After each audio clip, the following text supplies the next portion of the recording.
Hello, thank you for joining us. We're here to take stock of where Irish rugby is at amid the public health measures that are affecting all of us and all of our rugby clubs right now. What we want to focus on is about what you can do at the minute. It's so important that Irish rugby continues to function, continues to provide fitness and well-being opportunities that make it a daily part of so many people's lives in clubs. My name is Ross O'Donoghue. I'm going to be joined by three rugby and coaching experts, Colin Finnegan and Amanda Greensmith of the IRFU's Rugby Development Department. Colin works as the Children and Youth Development Manager. Amanda is Women's Development Manager. And Billy Nawini is Development Officer with Ireland Touch. And he's got bags of experience on the pro side of playing the game as well. We're going to cover current guidelines at all levels of the game, from mini to adult, but we'll start with the public measures that are in place and the latest government guidelines. But safe behaviour tops it all. It's never been more important. What we in Irish Rugby say is no show and go.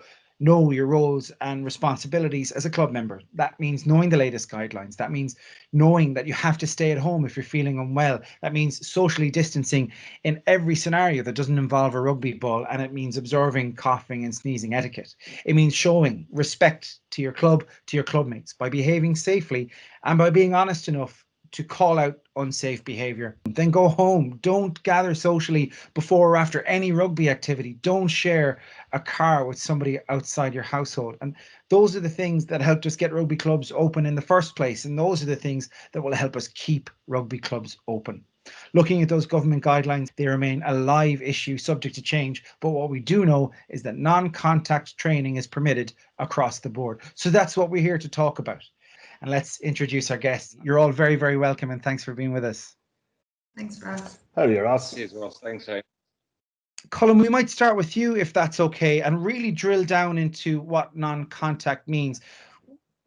Clubs will have seen from the IRFU return to rugby guidelines that skill development was a massive opportunity in the non-contact phase of our return to rugby. We got to the point of a competition phase. Rugby was fully open. We're back now into a place where the emphasis is on non-contact. Can you talk us through some of the opportunities that are there around skill development? Thanks, Ross. Look, you've nailed the word there. Opportunity is what we see this as. And I don't think there's ever going to be a season where we have a better opportunity to go and develop our players, develop their skill sets, and to actually make them better all-rounded rugby players and have a more enjoyable experience. Our kind of thinking within these current restrictions is how can we go and, first of all, reduce the chance of illness. And you can see that as we align with the government guidelines.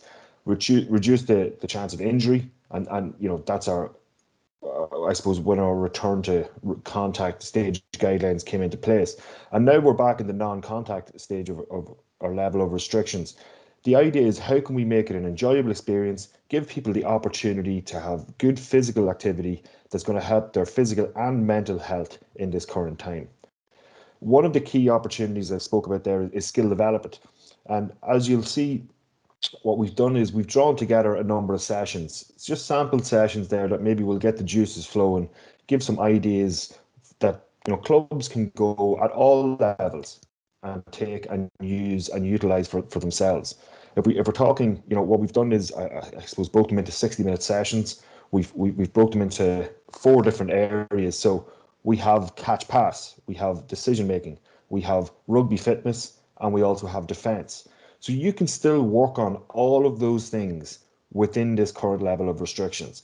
And it's important that we see this as what can we do as opposed to what can't we do. These are all things that we can do in this current time.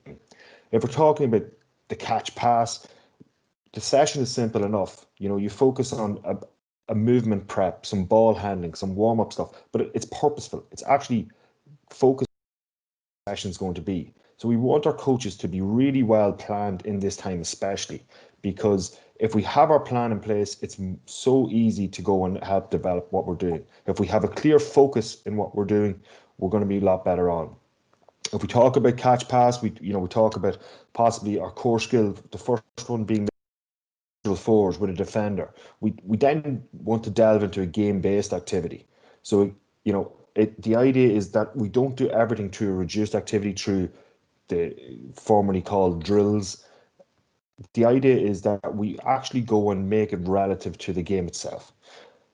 As we move on from that, if we look at different games, and we've some examples of them there, and I know Amanda's going to go in a wee bit of detail on some of the games that you can use to help skill acquisition and skill development. If we look at our decision making session, very simple activities, but with a clear focus on what we want to do. So if we look at our core skill there, we're actually talking about a simple decision making activity of 2 attackers, 1 defender, and the idea is draw and pass, nice and simple. So once we get that, we can then develop on. And you'll see as that session moves on, and in our second session of decision making, we increase the challenge, increase the difficulty. So again, using your coach's eye, you're actually going and deciding what's right for your players, what level they're at, and how can we go and make them better and let them be better. We spoke about, through this time, you can develop rugby fitness. So we're not talking about developing a load of cross-country runners and saying, oh, well, that's all you can do within this time. And you'll see within this session, it's a lot of it is done through rugby games. So some of the games that we use is a gate game where it's multi-directional movement.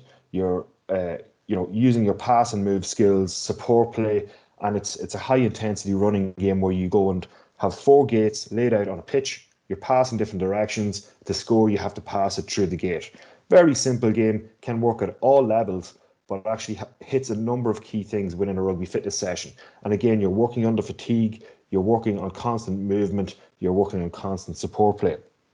If we talk about some of the touch matches that you can do, very simple activities within that will go and increase fatigue, increase the level of difficulty, where you're actually going and increasing the challenge as well. So something that, where after a touch, the defender has to run to the sideline and come back in. So, you're talking about a scramble defense there. You're talking about, from an attacking point of view, you're actually having to scan and see where the space is. What, you're seeing a different picture because defenders are coming from different directions. So it is purposeful from the basis of rugby, and you're also getting that good fitness hit. I suppose the last kind of thing, and one I want to really drill down on is that element of defense. So people think, okay, so we can't do contact, so we can't do defense. But defense is a lot of things. It's not just getting up and making tackles. It's making sure we're in the correct position to go and make those tackles. And that's what some of these sessions emphasize. There's a very simple activity in there where it's a ruck exercise game. Everyone's down in a nice little group on their stomach facing away from the ruck. They have to, on the coach's call, pop up, look where the attack is, and go and align there and actually defend then. Very simple, but it's going to work on your communication, it's going to work on your defensive alignment, and then your defensive pressing. And again, if we are really clear in our sessions of what we want to get out of it, and that's what we focus on, we can make this period of non-contact rugby some of the most purposeful and some of the best for our development out of the course of this season and all seasons. Amanda?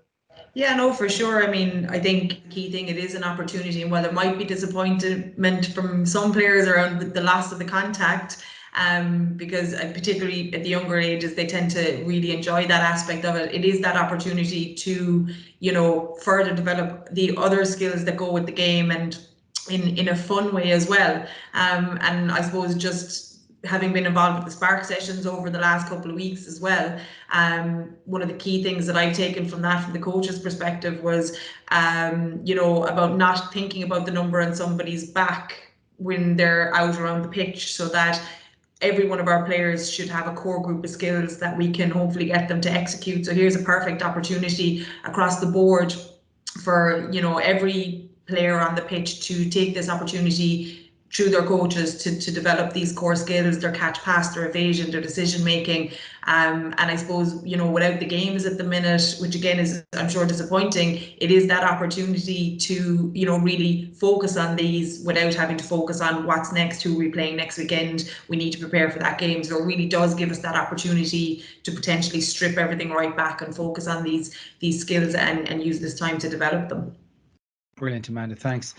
Colin, you mentioned in there, the role that tag rugby and touch rugby have to play in this, and to be very clear, the government are saying that non-contact training only is permitted. Well, tag rugby and touch rugby are non-contact sports, and so they're absolutely permitted under current government guidelines. Billy, this is a really good opportunity to bring you into the conversation a little bit more.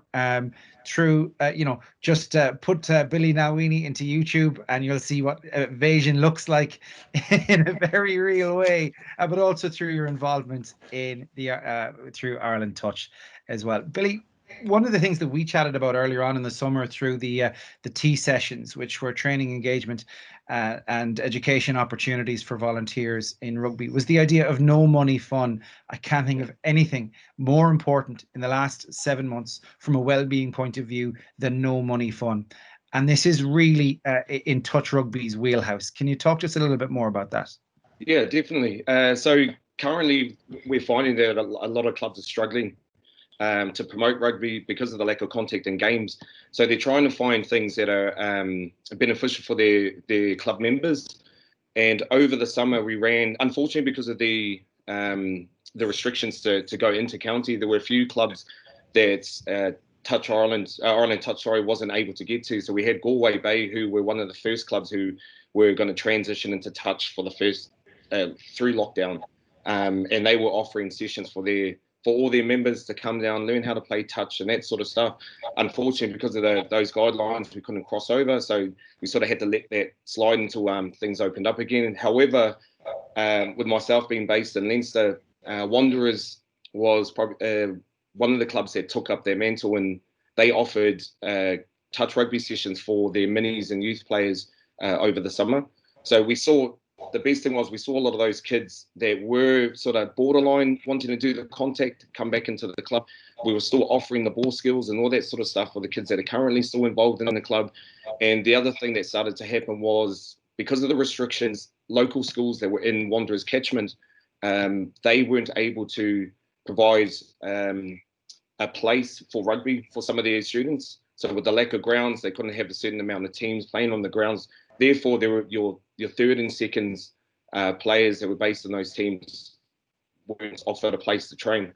So we were picking up players. So Wanderers were picking up players from their local catchment to be able to come down and play touch and learn those certain ball skills that come with that. So what Wanderers have actually done is that they've created a touch rugby club, and that was something to offer people who have left the club that didn't want to do the contact. There was also to offer an extra sort of avenue for people coming back from rehab, so they didn't have the same thing again, was focusing on the skills, the fitness side of it. But it was also, even now it's just come into play that you've got, say, the women's team who aren't playing, they don't have competitive matches, the 20s who don't have any competitive matches on, but they still can train together as a group under a competitive game, a structured game like touch. So Wanderers have purposely created that avenue for their members, so they don't pay anything extra. As a member, they get that session for free, and that's run with members of the Ireland Touch Association. So I think Old Wesley have created the same thing, and now with that opportunity, they've actually pulled in a lot of girls who I don't think Old Wesley have a women's team, but they've got enough girls this year to look into maybe creating that over time. So those are the free things that these no money sessions that some of the clubs are taking the initiative with this year. That's massive, Billy, and I can tell you really what I'm hearing coming from you here is two things. One of which is, like, everything that you're speaking about there puts the club at the heart. And that's something that we've said right from the start with this. Clubs as a hub for well-being has been absolutely massive. And we're so grateful to all the clubs that have put in that hard work to make sure that they could be open and stay open to provide that. The other thing I'm hearing here is that it's actually a recruitment tool, which is really, really interesting. Yeah. The one thing I want to get into with you, Billy, is, like, we all know what a game of tip looks like. And it's something, it's the 10 minutes before training, or you're messing around in downtime. But what touch can look like as a structured element that can feed into training, that can be a purpose in itself. And the benefits of, I mean, we're all involved in rugby. One of the reasons of being that we enjoy structured sport, and touch maybe how it takes tip and moves it into that space, and how you found that that works for players looking to, you know, to enjoy it first of all, but also to get into that kind of skill development space. Yeah, sure.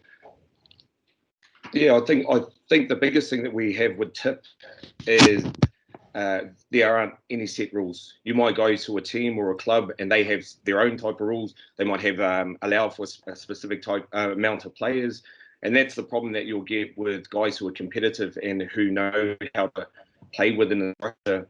When you have that uncertainty on what we're doing, you tend to lose interest from those competitive players.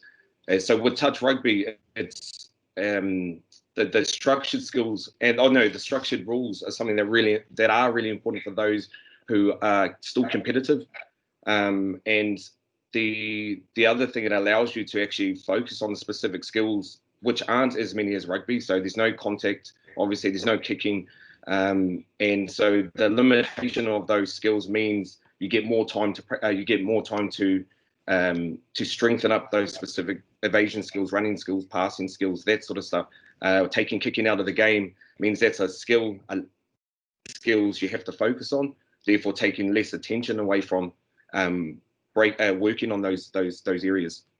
Yeah, brilliant. Got Colin, Amanda. You know, you guys have been through this as well in terms of, you know, the adapted formats of rugby and how you've made them work for, you know, for the IRFU Rugby Development Department. If there's anything you wanted to jump in on there as well.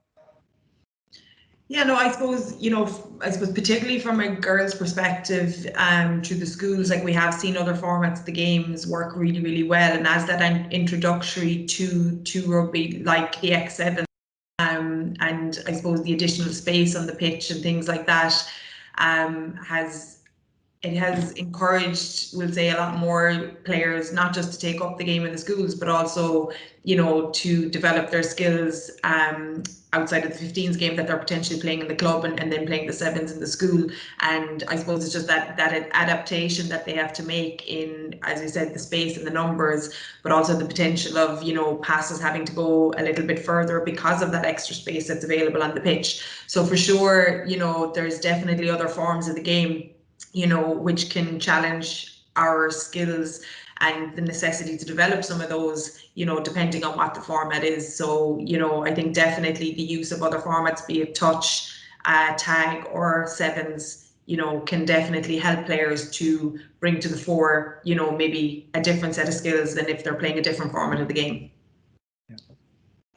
Yeah, I suppose from my own point of view, there's a couple of things that Billy has touched on, and Amanda. You know, Amanda spoke about that core set of skills that any player should have across any format of rugby, and touch rugby is excellent for going and developing those. You know, there's pathways within touch rugby. So regardless of the level of play that you are, you know, whether you want to be social, whether you see it as something you want to do in a more elite level, there's ways that you can go and get involved and move through those pathways. And you know, I suppose if we talk about the game itself, it's wonderfully fast, it's wonderfully skillful, it's really good game to watch and to be part of. And you know, it takes out some of the best things that you know the 15-a-side game has, and it really magnifies them. And it just, like we found, I suppose, through working with Ireland Touch and through our own Lucas Aid Touch program, through our Volkswagen Tag program as well, the opportunities to go and get these social forms of the game that people are getting great fitness hits, that there is the opportunity to be a part of a pathway. And as you said, Ross, to create the club as that centre of the community, which is so crucial in this time, that we go and have that community based in our club and we give everyone the opportunity to go and be part of it. So I think the touch rugby, and you know, you see, as Billy has spoken about with Wanderers there and what they've done with Ireland Touch, you know, it's been such a great partnership and coming together, and I think there's been so beneficial for both parties, and I think more clubs need to go and look into it. Amanda, I'm really keen to jump back in with yourself and have a chat about a couple of things, even just as we're talking. things that got clubs back open over the summer was the Canterbury Give It a Try program. One of the things that what was a challenge was it was the I mean, talk about children's appetite for contact, and it's so brilliant to see at the best of times, and frustrating, I'm sure, that it wasn't possible this summer.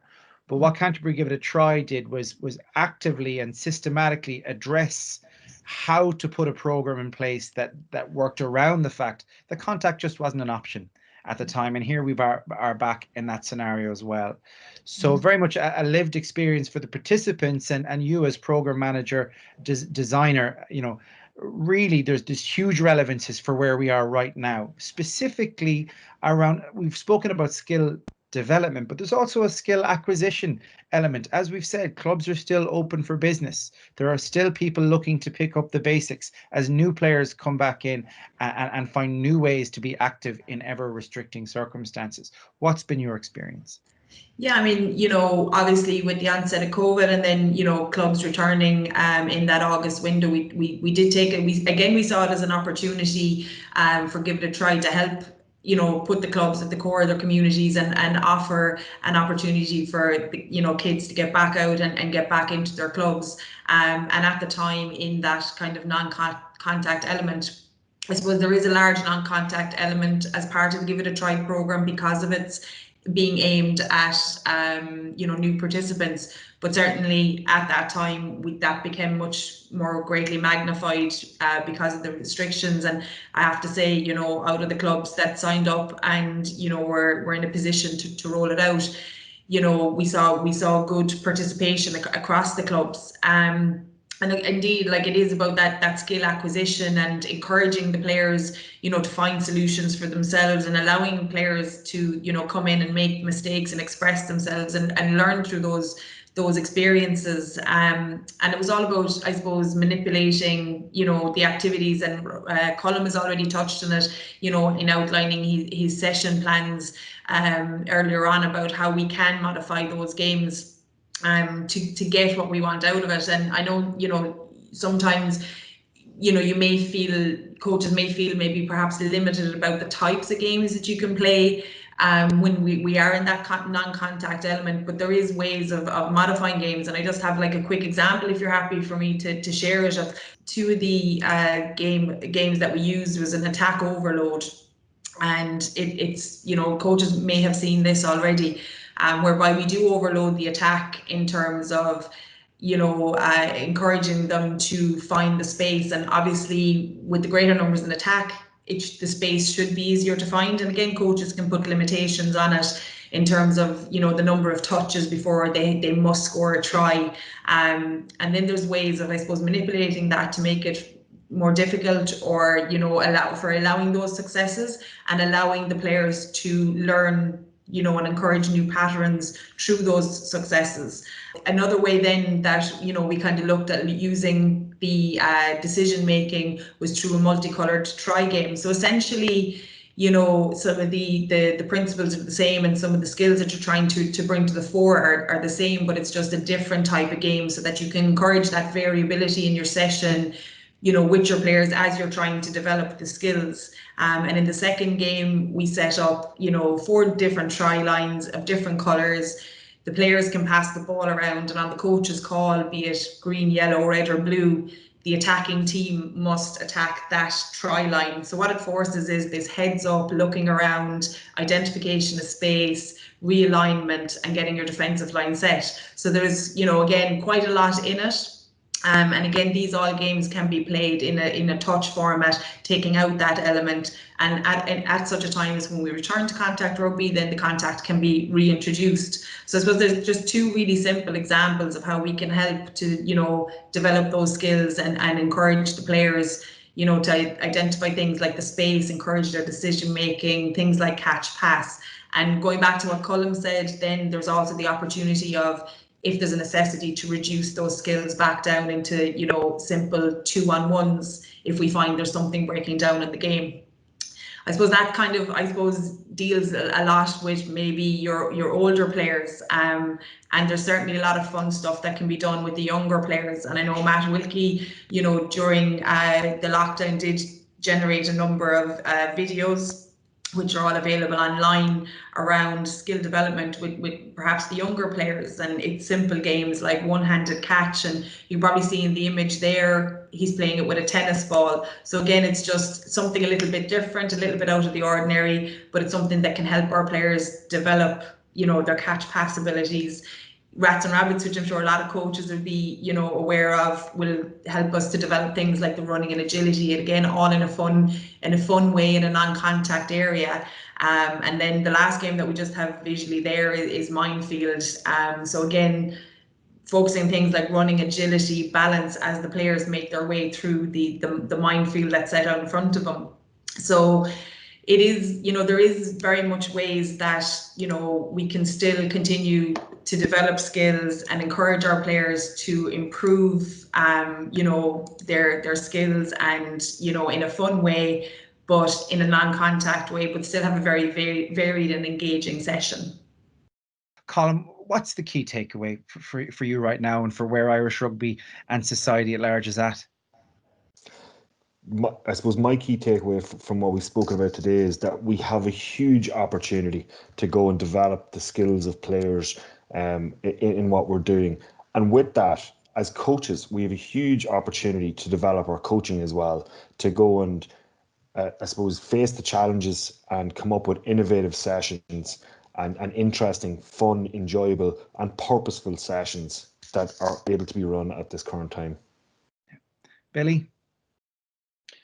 The biggest thing at this point now is, if you're not participating in rugby, or if you don't have any matches and stuff on, is maybe to approach your clubs to see whether there's an opportunity to bring in touch rugby. Ireland Touch are currently working with a lot of clubs within Leinster and a few down in Munster to try and push touch into their clubs. This is providing resources for coaches to learn how to coach and referee touch. It's providing video resources for club members, for schools, to be able to learn the game as well, and to put it on to their students and their members. So we're working closely together with RFU to try and have these resources available for any club that wishes to take them up as a new way of adding something towards for their members, or to get new members back in. And Amanda? Yeah, no, similar like to what Colin said. I think it is to see it as an opportunity to allow us to, you know, develop our players, and, you know, as Billy said, put our clubs at the centre of our communities as somewhere that, you know, is open, as we said already, for business. And I think, you know, somewhere that people can go out and do something that they're going to enjoy, and kind of help us move through the next couple of weeks as we move through the restrictions that are currently in place. Amanda Greensmith, Colin Finnegan, Billy Nowini, thank you so much for taking the time to share your coaching expertise. To everyone who's viewed, thank you for sticking with us this far. Rugby clubs are still open. We can still have fun. We can still get fit. We can still stay safe. Thank you very, very much. Thanks, Ross. Cheers, Ross. Thanks.